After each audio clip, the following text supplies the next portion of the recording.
Good evening, everybody, or morning or afternoon or whatever, it doesn't matter. We are Graveyard Tales. Now, if you like ghost stories, hauntings, cryptid encounters, and the weird history behind them, then you should join us in the graveyard. You can find us on any of your favorite podcast providers. Check out our website at graveyardpodcast.com and follow us on Facebook, Instagram, and on Twitter at GRV. Just go search Graveyard Tales. That would be easier. Now, we hope to see you in the graveyard.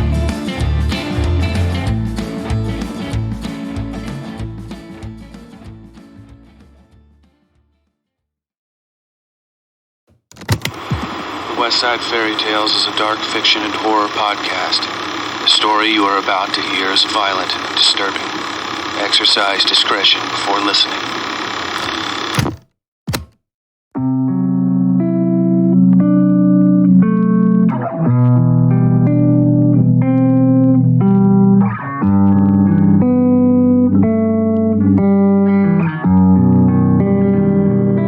Previously on Scars in Time. Despite her hesitation, Darcy has decided to move with Ash back to West Virginia, and the two of them finish wrapping up the last threads of their lives in Colorado. On Ash's last day on campus, she speaks with one of her few promising students, Coraline, and comes face to face with a frightening vision of a crooked man standing alone in an art gallery. The night before their move, Ash dreams of a dark house filled with the sound of rain and typewriter keys. She wakes to a room engulfed in smoke, and she and Darcy scramble to escape their burning home.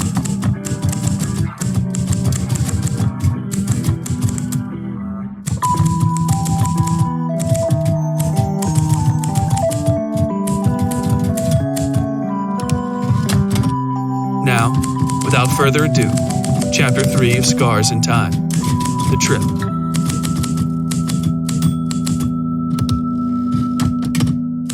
We learned about the fire that had destroyed our home through a series of text messages and emails on the cross-country drive to West Virginia. We didn't leave until a couple days after the fact, though most of that time they spent putting out hot spots and tearing down parts of the house that might fall on our neighbor's property.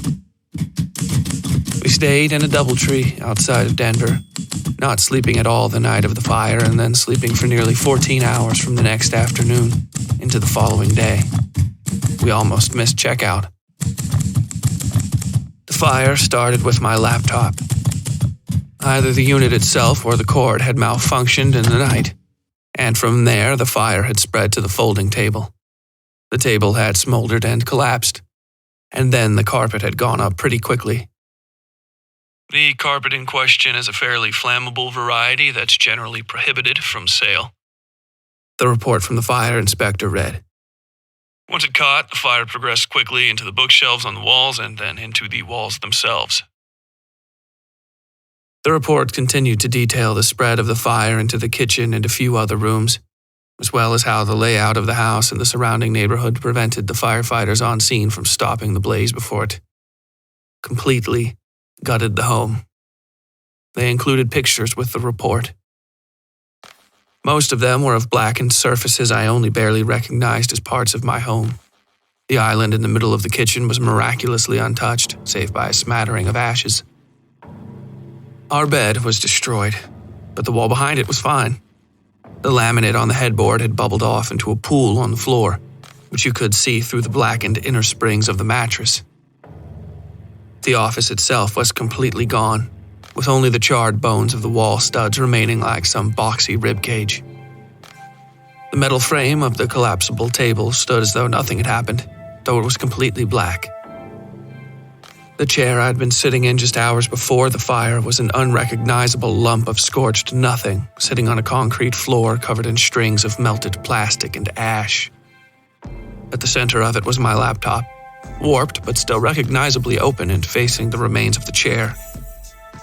The cord looked like a length of unraveled black yarn disappearing into the ash piles at the base of the wall.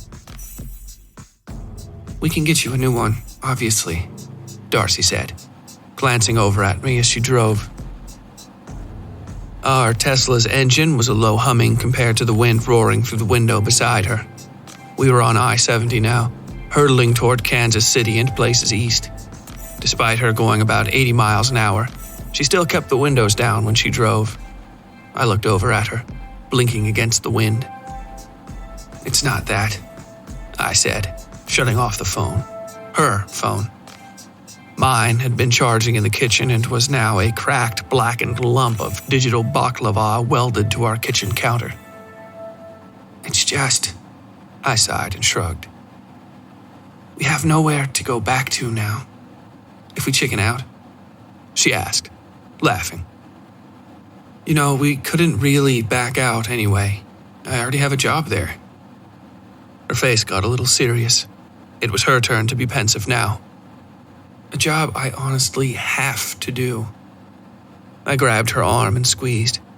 There were no doctors in the town of Gun Cotton, where we were headed.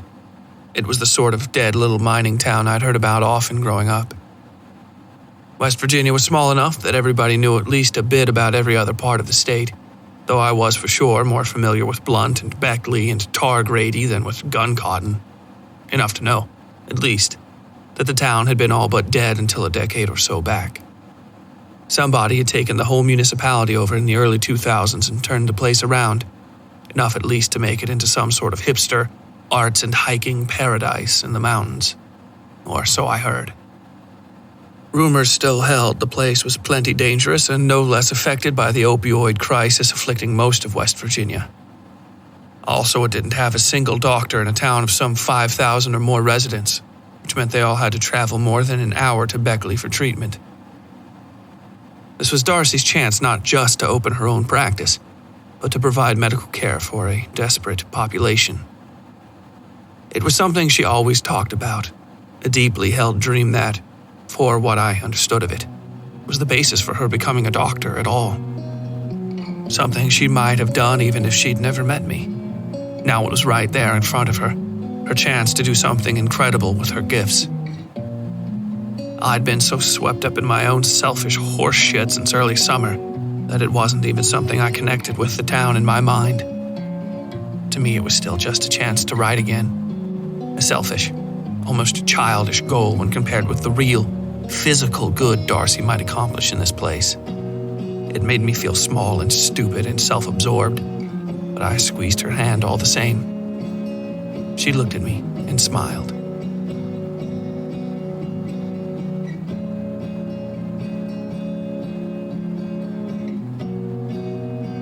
The trip passed by in a series of rumbling daydreams that saw the American countryside shift from the endless bedsheet flatness of the plains to the ruffles and folds of the Appalachian foothills in Kentucky. We stopped in a number of places without incident, stretching and looking around and trying to find what exactly made that place any more individual or specific than the rest of the United States. I did my best to keep Darcy comfortable during the long drive, navigating with the phone's GPS and flipping through stations on the radio to find something interesting to listen to. I couldn't drive, given my condition, so I felt guilty leaving the brunt of that responsibility to her. The entire trip comprised about 20-some-odd hours of driving over 4 days, and I spent most of that feeling bad about how much I had to lean on my wife for everything. I said as much to her, but she waved it away the way she always did, which I suppose let me off the hook, but never made me feel much better. Between the two of us, she was the real breadwinner. Her work was steady, honest, and well-paying, whereas my job was something of a dice roll. I'd go months, years without steady pay. I worked, but the work never felt like work. It was very much in the vein of do what you love and you'll never work a day in your life. As I found out getting older, if you do too much of what you love, you start to hate doing anything else. On top of all that was the lingering feeling that, no matter how much Darcy loved me, if one day she decided to get rid of me, she could. It was an errant, persistent paranoia. I was mentally ill and ill-employed. The exotic fish in a tank only Darcy could, or would, maintain. I often thought that if I met some casual death in the next few years, short cancer, or a sudden fall. I might be more used to her as a fond memory and a collection of stories she could sometimes mull over in the company of a newer, better spouse. I spent most of the distance between St. Louis and Louisville lost in the daydream of my own death. In it, I was an invisible, intangible specter haunting the new home Darcy and I were about to move into. I floated around her as she did her morning chores, as she continued the reconstruction of the building's hideous basement and hosted the occasional guest. She lived happily in my daydream, if alone. Mostly she went to work and came home, lighting candles and sipping at bottle after bottle of wine. I noticed she was drinking rosé from my perch behind the tall glass front window. Soft, late autumn noises filled the air around me, rushing wind and Johnny-come-lately squirrels foraging in the fallen leaves. The glass was cold beneath my fingers, though I couldn't feel it. She sat on a couch I'd never seen. It was, for sure, nothing we'd ever buy for ourselves on purpose. The thing seemed to be almost 20 feet wide and upholstered with rich red velvet tucked down in thick dimples where it was affixed to the cushions. A television, our television, sat between us at a sideways angle and cast alternating flickers of white and purple over Darcy's face. The wood of the couch was terribly old and scarred, I saw, figuring it must have been recently refurbished. She didn't notice the shape wobbling out of the shadows behind her. It was a blob, the size and shape of a man, but black and incoherent as a dead leaf beneath the surface of a frozen pond. I pressed against the glass, but there was no moving it, no pushing beyond the simple pain between my wife and I. The figure approached closer, unfurling itself. There was shifting, moving inside of it. She screamed when it touched her, and then I saw blood. Flesh boiled away from her neck and shoulders, hissing and sputtering and pooling and smoking little swamps in the dimpled surfaces of the couch. I tried to beat against the glass, to scream, but I was merely an observer, no more a part of the action than a jellyfish trapped in a jelly jar, floating, feeling. My face shifted forward quickly and my forehead slammed against the glass, waking me. I shouted and hissed and rubbed the aching spot above my right eye. I was back on the road, I-64 just outside of Louisville. Darcy's hand grabbed my left arm and squeezed it. I turned to see her giving me a worried look. Jesus, babe, are you okay? She asked, glancing back and forth from the road. Louisville loomed ahead of and then over us, a smattering of tall buildings marking the downtown there and then behind us so quickly I barely got a look at them. Yeah, I said, rubbing my head. What happened? Some asshole in a truck just cut into our lane and almost smashed me against the guardrail, she said, looking back as though the guy might still be behind us. I swerved to get away from him, and you hit your head on the window. We blew clear of the city and the road was suddenly straight and narrow and rimmed by heavy forest. You were sitting up and sleeping with your head back against the headrest and then, bam! I touched the sore spot. Well, at least we didn't crash, I offered. She sighed and nodded, scanning the empty road ahead with added fervor. I thought I'd hit something for a second, she said. I looked at her and saw she really was terrified. I took her hand in mine and then laid my opposite fingers on her wrist, counting her heartbeats while looking at the radio clock. Like 120, I said. She laughed. You're just guessing, she said. I was. I'm not, I lied. You're terrified. She laughed harder and I kissed the back of her wrist, returning the hand to my lap. She squeezed my thigh. It was pretty scary, though, she said. Is your head okay? I told her it was, and she squeezed my leg again, happy she hadn't actually hurt me. If you want, we could pull off and I could give you a little checkup. I could use my phone light, make sure you aren't concussed. I'd smiled at her flirting, but but the thought of that concussion check reminded me of the vision in the hospital. That tall, foul-toothed doctor with the dirty glasses shining a light in my eyes and that broken elevator. A thin, cold chill rolled up my spine. "No," I said, just a bit too quickly. She gave me a concerned look, and then it was my turn to laugh, mostly at myself. I'm fine." The concerned look faded, but I could tell it wasn't completely gone. I cleared my throat and tried to sound sexy. "But, if you want to find an empty rest stop and give me a once-over, I wouldn't mind that, Doctor," I said, saying that last bit like Eartha Kitt singing Santa Baby. Darcy laughed out loud at that and leaned over to my side of the car.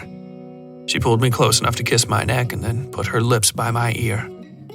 "That's fucking gross," she whispered, and then we were both laughing. "You don't like the thought of all this spread out over a splintered picnic table, baby," I said, running my hands over my waist and hips and putting on the Eartha Kitt voice again. I realized then I was only sort of joking. The thought of Darcy and, really, just being naked and vulnerable like that under the bare sun made me shiver. I nibbled the end of her finger, but she pulled away slowly and put it back on the wheel. "I like the thought of you spread out anywhere," she said, eyes again on the road. "Anywhere, but a fucking rest stop." She shook her head.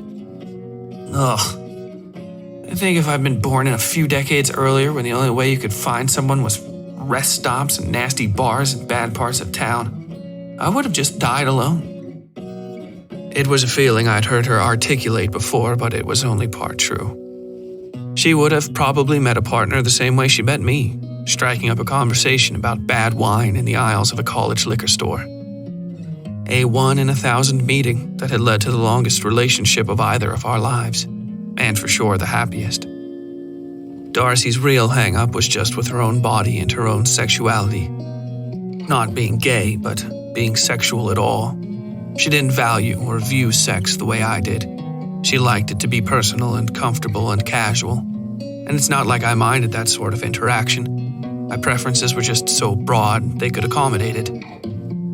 I was disappointed, sure, but I lay my hand on her leg and squeezed it all the same. In a few miles, I'd all but forgotten my odd daydream of that thing killing her.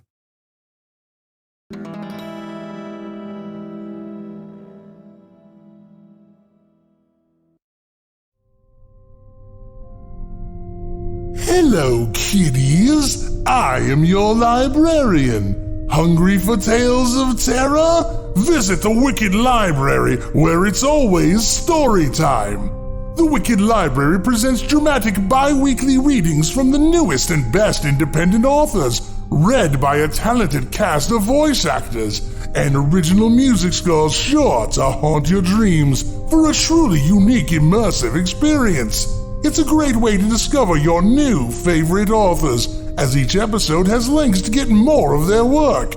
Visit us at thewickedlibrary.com and unsettle in for story time.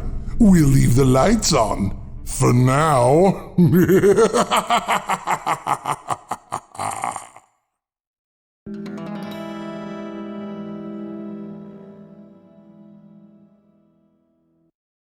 Despite having never driven an automobile, I still managed to nearly crash our car outside of Grayson, Kentucky.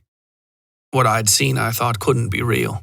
In fact, I thought it was crazy I could be seeing it anywhere outside of old West by God, Virginia herself. "Get off at this next exit," I yelled.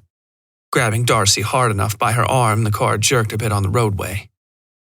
We were going just under 85 miles per hour, so both our hearts started pounding when the tires chirped. But we survived, and my mind was soon back on other matters.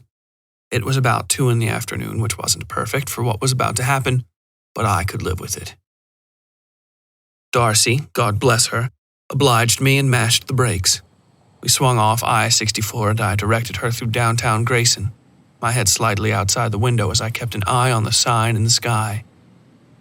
Then we were there, impossibly, magically, and we weren't even in West Virginia. Darcy sighed. Are you fucking kidding me, Ash? She asked. We could have died. Worth it, I said, giving her a knowing look and then crossing my arms. Totally worth it.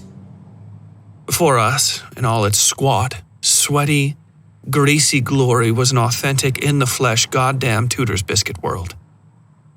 Darcy pulled into the lot and found a parking spot by the door. We might as well hop out here, she said. I need to use the restroom anyway. What do you want? I asked. I'll order while you're in there. She rolled her eyes and tried to remember the menu. Whichever one has sausage and egg on it, she said. Iran, I told her. You want anything else? Anything else? She asked, raising an eyebrow. Just one of those things nearly killed me the last time I ate it. Can't we just get McDonald's or something down the road? You're about to be a West Virginian, babe, I said, grinning at her. You've got to get your Tudor's level way, way up. I honestly hadn't felt this light for days, for months. We were standing on opposite sides of the car now, me with my arms folded over the passenger side door. Your patients will reject you if they find out you don't like Tudor's. They'll need to smell it on you when you get close. She made a face and I laughed. I'll get whatever that other thing you get is, she said. The one with the pepperoni. A peppy, I shouted. She rolled her eyes and walked inside, and I followed close behind, tickling her sides when we passed through the second set of doors. An older man gave us a weird look when he saw me touching her, but I didn't bother acknowledging it. Darcy broke off for the bathroom, and I hopped in line behind a woman hauling a baby so heavy it made her crooked, and a man with a beer gut so thick it bent him more than the baby bent the lady. He was wearing an ancient, faded MAGA hat, but didn't seem like a piece of shit. And maybe he wasn't. I made my go-to order, a peppy, pepperoni and cheese on a biscuit, and a Mary B, bacon, egg, and cheese on a biscuit. And Darcy got a Ron and her own peppy. I ordered a couple soft drinks on top of that, and then paid and stood off to the side near Mr. Beer Gut to wait for my food. I know it's dumb to associate home with some grease pit restaurant. In fact, I never exactly loved Tudor's before I left West Virginia for college. One of the unfortunate things I learned as I became an adult was that all the bad things I'd associated with living in West Virginia as a child were pretty much everywhere else, too. Homophobia, xenophobia, racism, and a moronic belief in the future of the coal industry persisted unabated outside the borders of my mountainous little homeland.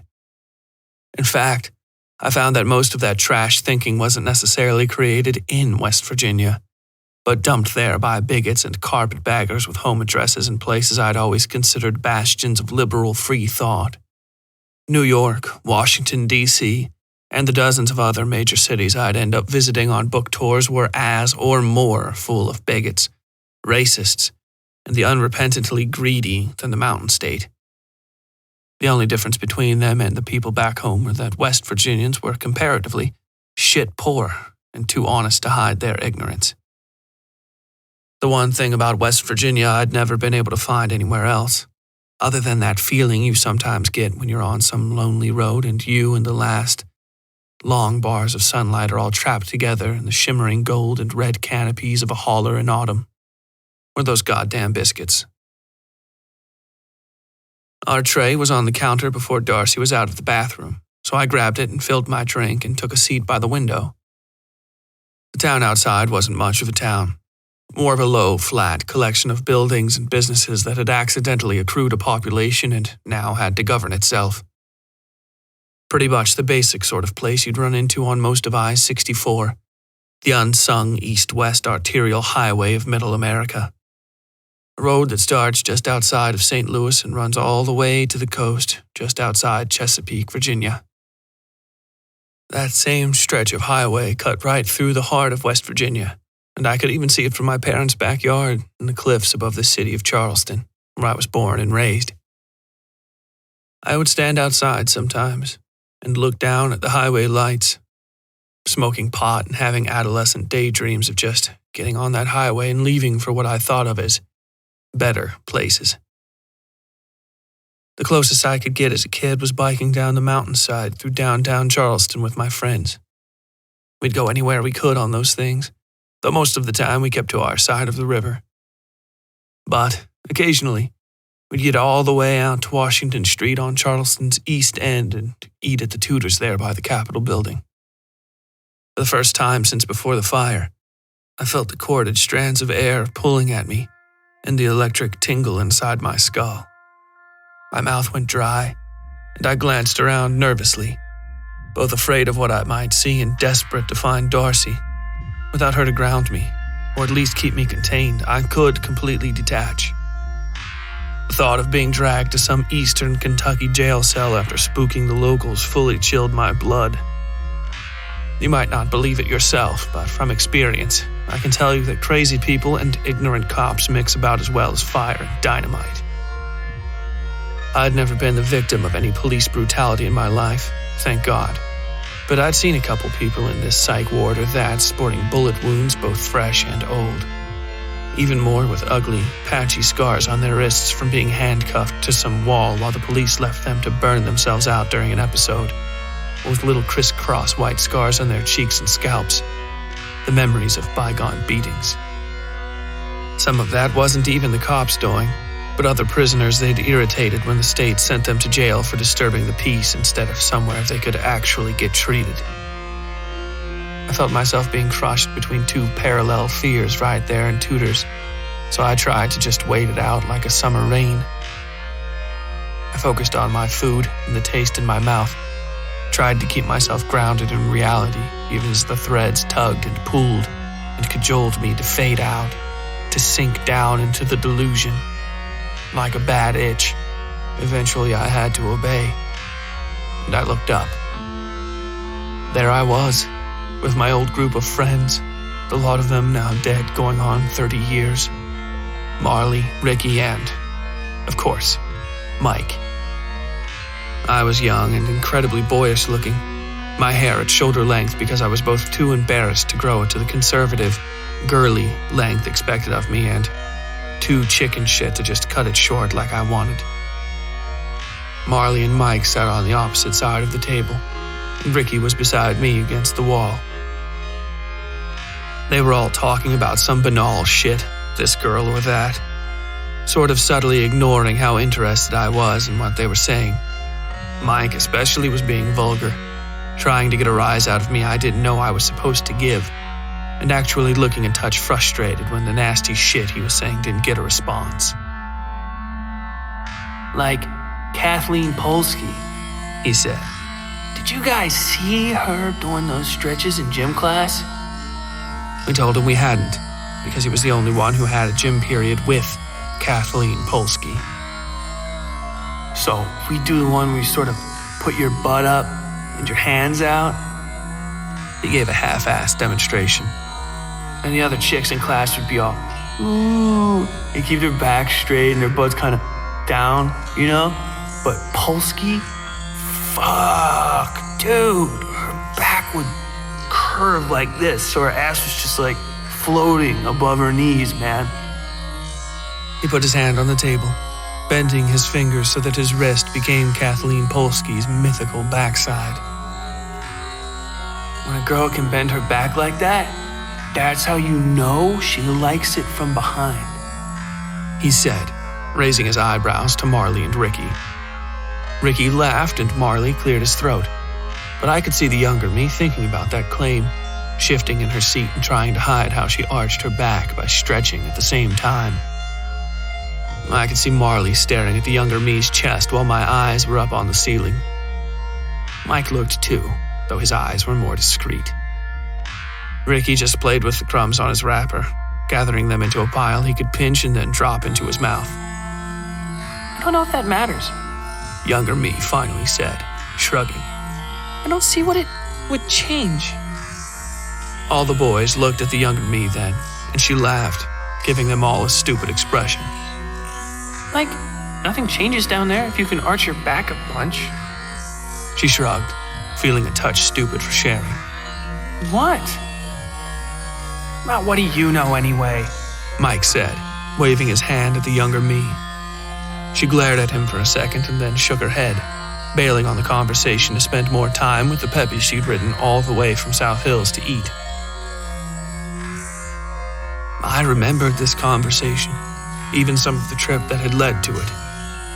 It was the beginning of summer, and I had worn pants because shaving my legs was too much of a pain, and the guys made fun of my leg hair when they saw it.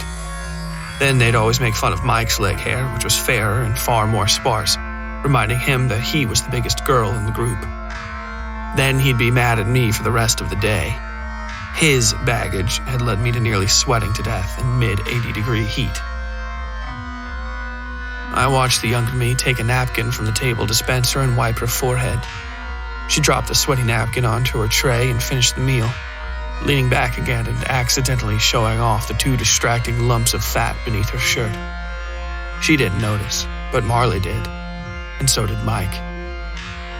Hey, let me get that for you, Mike said, picking up the younger me's tray and stacking it on top of his own. Younger me shrugged and stayed leaning back, stomach full and eyes closed. Even I could see the allure in my own young neck, the smooth, lightly tanned skin and smattering of perspiration. That younger me trying to cool off in the busted Tudor's air conditioning was something else, entirely, to the others in the group. Hey, can you take mine too? Ricky asked. Mike gave him a hard look and then shrugged, stuffing Ricky's tray awkwardly beneath his own. The others ignored him after that, but future me watched him make the trip to the garbage can. Watched him pluck the sweaty napkin off the tray and give the restaurant a quick glance before tucking the wet napkin under his nose and smelling it. Then he shoved the napkin in his pants pocket and dropped the garbage, trays and all, into the trash can. The thought of him smelling me like that, even 30 years and all sense of reality removed, sickened me enough to give me heartburn. That was the nature of our relationship. That was how sick it had been even then, though the younger me had yet to notice. I turned to her, and my heart stopped. What remained was a mix of 2 images, superimposed over one another. There was that younger me in the Tudor's biscuit world, sweating and putting out some clueless sexual energy that was, even then, driving one of our little group insane. But over that lay another picture of me, half a year older and laying in that same position on the frozen mountain road down from my house. I had lived both those moments, but the second was different. Instead of merely injured, I was dead and cold, my eyes mirroring the soft colorlessness of the winter sky beyond me. Fat snowflakes fell onto my face and failed to melt. I heard a terrible coughing then, and turned to see Mike doubled over beside the trash can. He was dressed the same, in the idiotic teenage fashions of our high school years, but he was older, my age, in fact. His eyes were red and wet and angry, and they were looking right at me.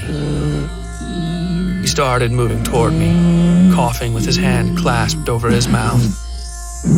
Even as I watched, thick black tar burst through his fingers. It smoked and sputtered over his flesh. He looked with disgust at his own dissolving hand.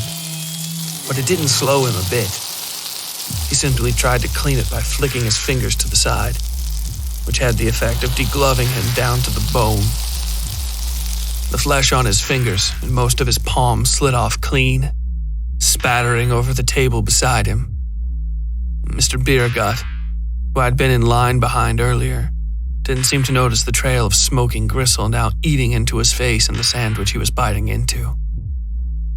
I clasped my hands over my mouth to keep from screaming, as much as to keep from being sick. Mike tried to say something then, pointing the bones that remained of his fingers at me for emphasis, but another spat of coughing overtook him. He stumbled against the wooden partition beside where our group of friends had sat. The other 2 were as dead as me now, almost impossible to look at for the odd double exposure effect. Mike made a noise like a sneeze and his eyes ruptured. The right eye broke the natural containment of its socket and hung half out of his face, and the left eye burst entirely to run down his cheek. His gore-blackened teeth dropped out of his mouth and clattered over the floor. Some of them slid up against my shoe. The rest lay smoking in puddles of black on the tile. He stumbled forward in a last-ditch effort to reach me before he completely fell apart. I could see deep gray at his temples that reminded me of his dad. A hand grabbed my shoulder, startling me back to reality. Darcy was giving me a quizzical look, punctuated by occasional glances around the restaurant to see what I'd been staring at. I knew without her saying so that I'd had some terribly alarming expression on my face. I looked down to see my half-eaten Peppy still in my hands. She sat down across from me. Her face was the most beautiful thing in the whole goddamn world in that moment. "Are you okay?" she asked, wiping a tear off my cheek I didn't know was there. I grabbed her hand and kissed it, leaving a lipstick mark of biscuit crumbs on her palm. I nodded. "I'm sorry. Yeah," I said. I took a bite of the biscuit sandwich and looked around the restaurant myself. Everything was where it was supposed to be. I was in my seat, my long-dead friends were in some distant graveyards, and Darcy was right across from me.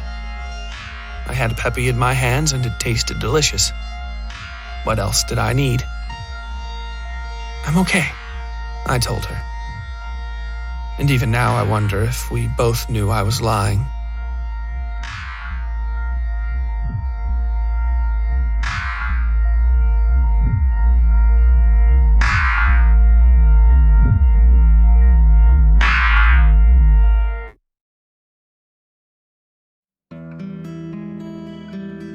Hello, my name is Tyler Bell and I'm the host of the Westside Fairytales.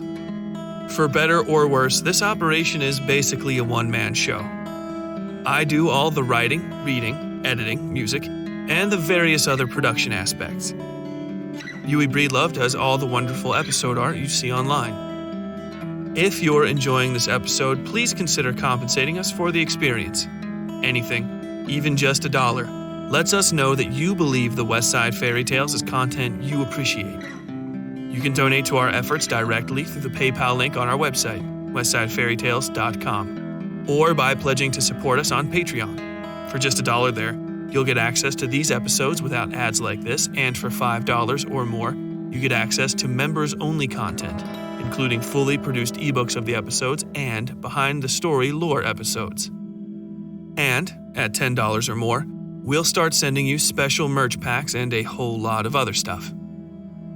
The Westside Fairytales is a one-of-a-kind production, and we can't thank you enough for just taking the chance to give us a listen. But odd, off-the-wall, incredibly unique productions like this are self-funded, and, without the generous support of listeners like you, we wouldn't be able to stay on the air.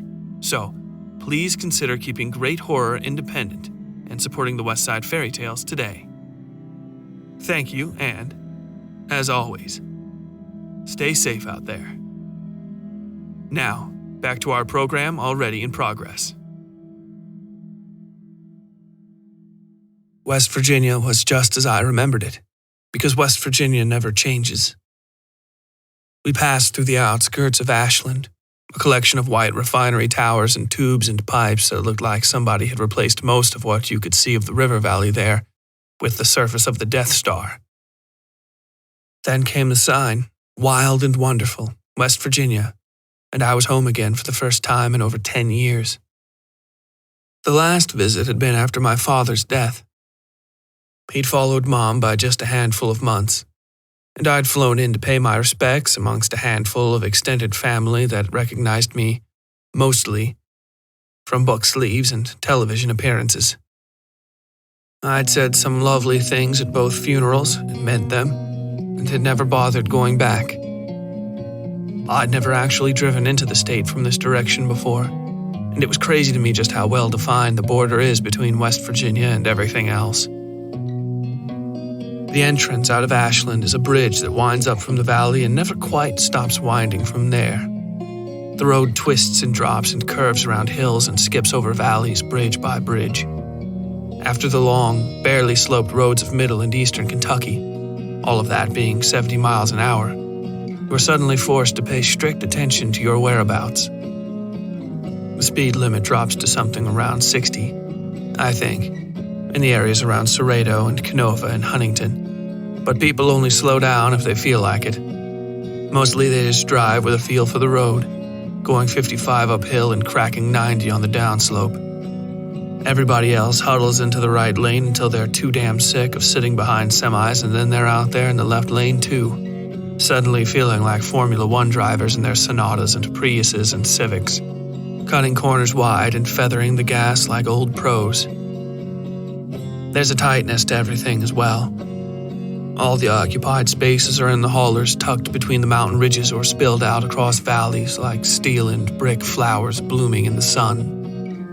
And you will see nothing of these places until you are upon them or in them, because the mountains sequester every path and stretch of road into a series of great green tunnels. You can be a stone's throw from 10,000 people and never know it, never be forced to deal with it. For a person like me, who spent most of her life selfishly living in the space between her own ears, it's like a dream come true. Each pocket of glade or clearing or flat top amongst the trees and deadfalls and cliffs and hollers is a promise of peace and solitude. A diluted sort of loneliness with all the sting pulled out of it, because you know there's somebody else just a stone's throw away living the same sort of life. Even if it's different, they're there, in the mountains, alone with everybody else. Maybe it sounds miserable if you're not me, but I love it. Had loved it all my life and only just realized it when we were on those twisting, winding roads again. I needed this place, even though some of those hidden little pockets held some of my worst memories. All the good ones were there too, just a stone's throw away, like I said. Enjoying yourself? Darcy asked. I turned to see her grinning and realized a smile was pasted across my own face. Yeah, I said, laughing and turning away in embarrassment. I haven't seen you smile like this in a long time, Ash, she said softly. Beneath us spanned the great gray bridge that would float us over the river by South Charleston and head us directly into the city of Charleston itself, the state capital, my hometown. We'd been driving through the state for about an hour, but it felt like seconds. This is good for us. I can feel it. I think so too, I said, taking her hand for maybe the 50th time that day. It wasn't an uncommon gesture between us, but I hadn't felt this affectionate in a long time. Not that I didn't still love my wife, but every fire cools in time. One day, even the sun will have to die. Still, it was nice to feel her hand in mine. We passed through Charleston without stopping, though Darcy suggested a few times that it wouldn't be a bother to detour by my old house if I'd wanted to. I think it soured some of the good feelings between us when I got a little panicky telling her I didn't. She knew most, as much as I could tell her, of what happened between Ricky, Marley, Mike, and me during that far-gone fall and winter. She knew even better what had happened to me in the ensuing aftermath. The fire and my court-ordered stay in Weston. After all, I wrote a book about it. But there was a lot she didn't know. Things that nobody knew but me and the dead and that thing that had been party to everything. The least of it was that since I left my bedroom the day I started the fire, the day I burned down that old house and the acres of forest around it, I had never been back. I hadn't so much as set foot in my parents' house since then. It was Mike's fault, of course, as well as whatever that thing was that had set all those events in motion, but mostly Mike. Because I had terrible dreams about what he'd wanted to do to me in my room, of being trapped in there with him. Nightmares, only half remembered, of my life if I hadn't escaped from him. If I'd been too weak or too unlucky. The nightmares had pushed me until I fought my way out of my room one last time. My mom had gathered my stuff for me and met me at the psychiatric hospital in Weston, where they'd taken me after finding me in the woods and finishing my processing at the sheriff's office downtown. I'd gone back to Charleston just once as a teenager to have a judge pass sentence on me, and then I'd spent the next 4 or so years in the Trans-Allegheny Psychiatric Hospital. The thought of my childhood bedroom, my smattering of band posters covering most of the light pink paint my dad had put up when I was still a baby, was like the thought of an old tomb. Dead things lived there, in my mind at least.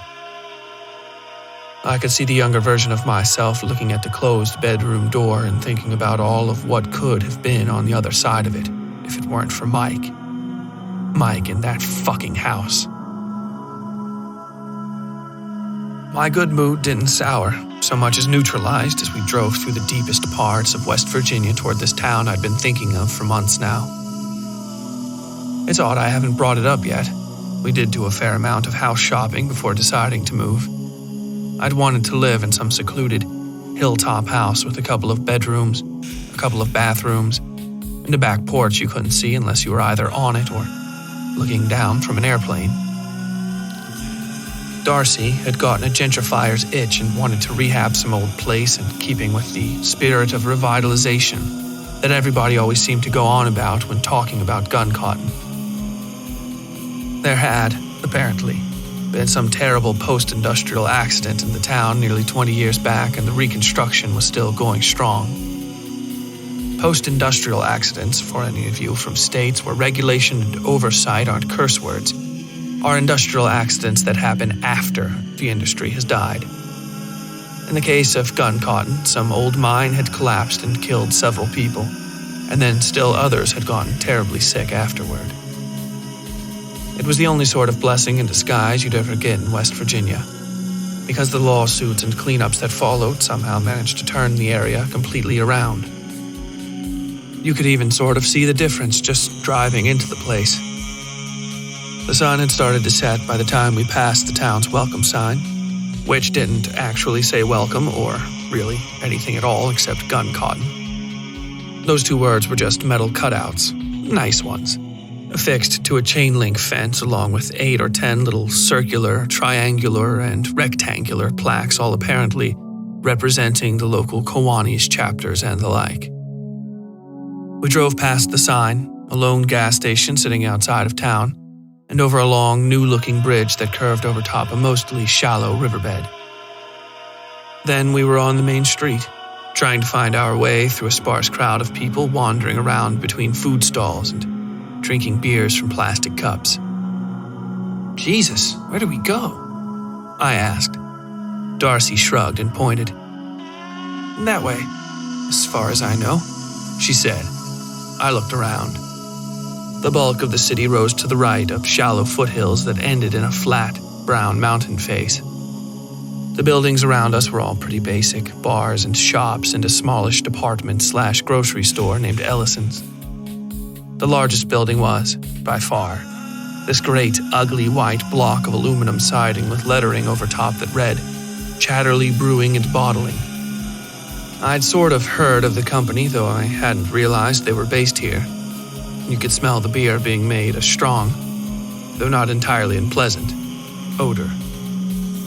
I saw a smattering of massive houses, 3 stories at least, poking up from behind some of the smaller shop fronts along the hill. I thought perhaps one of those might be our new home and suggested as much to Darcy. I might have forgotten to mention this, but she'd played her cards close to her chest about the new place, which I didn't like but had no footing to argue about. I'd quite literally told her, I don't care where we live as long as it's in West Virginia. I'd meant that too, though when I'd said it, I'd been thinking much, much smaller scale. As in, I don't care where we live, even if it's smaller than the apartment I had in college.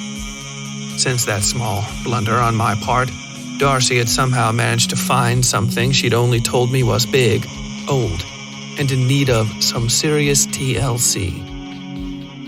I'd sighed and shrugged and thanked her for doing most of the work. If you've never bought a house, the first time is the worst and the following times aren't much better. I was fairly glad to not be involved in the process because, for the most part, Darcy had better taste than me anyway and actually knew how to bargain and shop and appraise things.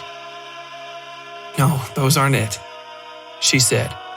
Then she laughed to herself and smiled and bobbed her shoulders the way she did when she was getting ready to unveil a surprise. Not even close, babe. Not even close. Oh, God, I said, humoring her.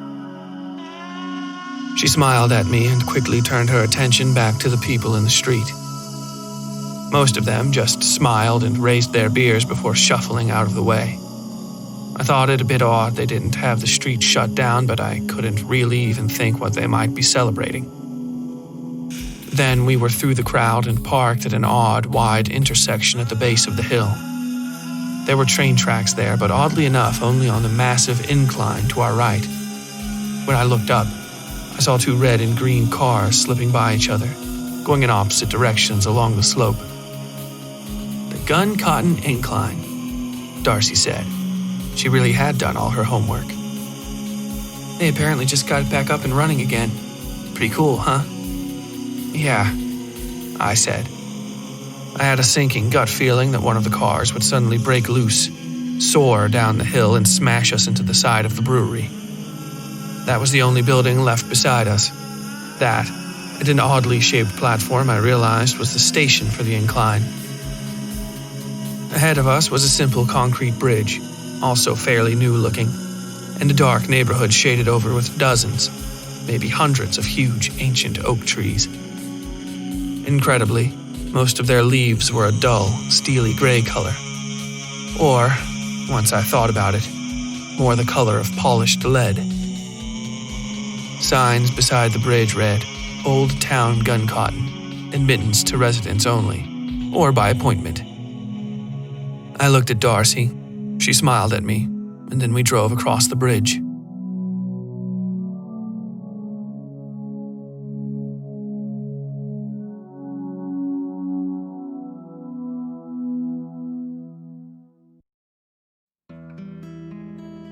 Hey there, Westsiders. Enjoying the program? Then hop on Twitter, Reddit, or your podcast app and let everybody know how great the Westside Fairytales is. Taking a few seconds to rate us, review us, or share our latest episode and your thoughts on it helps get fresh ears on our stories and lets us rise up from the dark and sweltering pits of the sub-top 100 rankings. I know you folks appreciate a good summoning, so why not bring this eldritch and unseen thing to the unwitting masses? Utter our black name before your friends, family, and coworkers, and then tag us so we can retweet or share it. We're at WS Fairytales on Twitter and Westside Fairytales on Facebook and Instagram. Click Linktree in the episode description for a comprehensive list of our social media connections.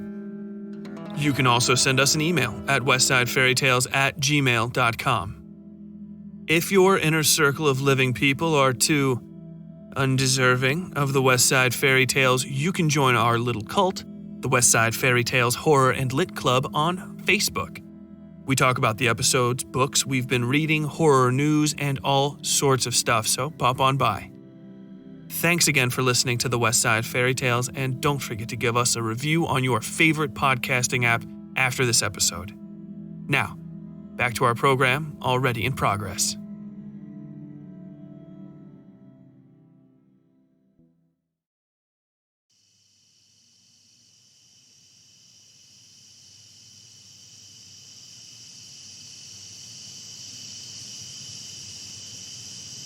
The neighborhood on the other side was like a dream. There was a constant, ankle-deep fog once you were in the trees that kicked up from the sides of our car like water. The cobblestone streets bordered dozens of spots where the rocks had been pulled up or replaced to level out the roadway. Still, we bumped and jerked as we passed house after massive house. Most of them sat behind a handful of trees and bushes, barely visible from the road. All of the properties were ensconced behind twisting, wrought iron fences that would come up to waist height on the average person. I nibbled at my lip, watching as something odd tumbled about in the fog. Something I thought I could hear clattering like a bunch of children's blocks being dumped into a toy box. "Here we are," Darcy said. She parked the car and got out, stretching. I followed her, feeling those knotted bands of air twisting around me. But they weren't pulling anymore, I suddenly knew. They had me where they wanted me. My heart was beating terribly fast. I felt sweat break out on my face. Now you have to promise not to get mad at me, she said with a chuckle. That's a shitty promise to make, I said. It was an inside joke between us, but I almost spat the words. She didn't notice. She just grabbed me by the hand and led me to a slightly arched gate that was almost indistinguishable from the rest of the fence. A shiny new padlock hung from the gate latch, though even my short ass could have jumped the thing fairly easily. Darcy opened the gate and led me inside. She was talking, pointing out this and that, but she didn't need to. I'd already seen this place before, twice in real life and maybe 1,000 times in my dreams.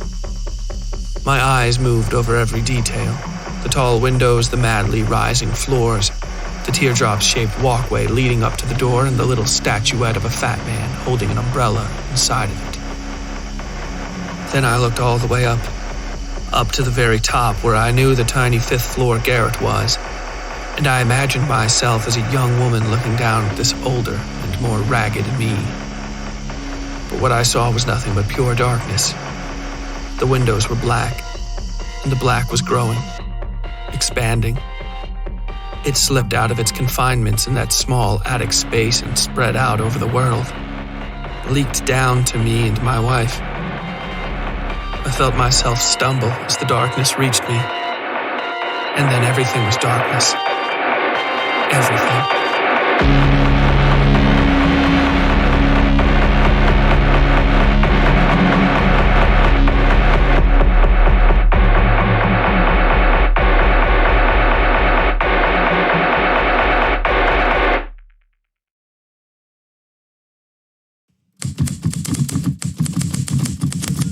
Coming up on Scars in Time.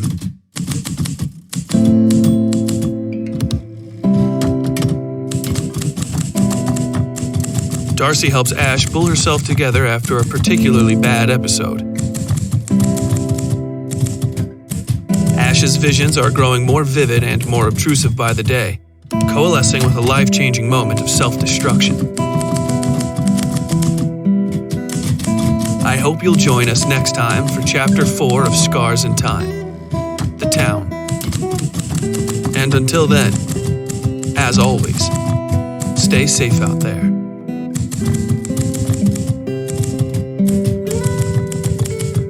The Westside Fairytales is written, read, scored, and produced by Tyler Bell. Original audio filmed on location in Sutton, West Virginia, and Louisville, Kentucky. Engineering and sound design by WSF Productions, LLC.